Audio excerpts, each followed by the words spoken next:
Matthieu 12, 19. Il ne contestera point, il ne criera point, et personne n'entendra sa voix dans les rues. Il ne contestera point. Le mot grec traduit par contester signifie disputer, quereller. L'Écriture avait prédit que le Christ ne serait pas quelqu'un qui s'imposerait.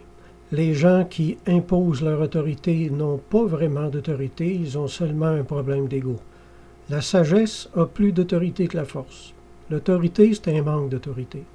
L'humilité est une marque d'autorité, au contraire. L'autorité conteste et crie. L'humilité enseigne et est pleine de douceur. Il ne criera point, dit l'Écriture.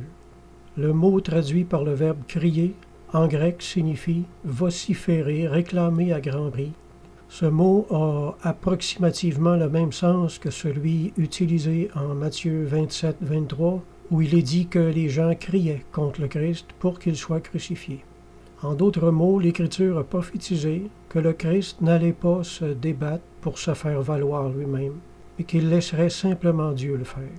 Comment Dieu s'y prend pour recommander un ministre? Le texte nous le dit, il le fait en mettant son esprit sur lui, son onction. Quand l'Esprit de Dieu est sur le ministère de quelqu'un, cela devient toujours évident d'une façon ou d'une autre.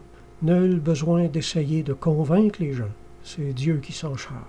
Rémitius a écrit « Remarquons que ces paroles, il ne disputera ni ne criera, ne se sont vérifiées lorsque le Seigneur ne répondit presque rien au grand prêtre, ni à Pilate, et qu'il garda le silence absolu devant Hérode.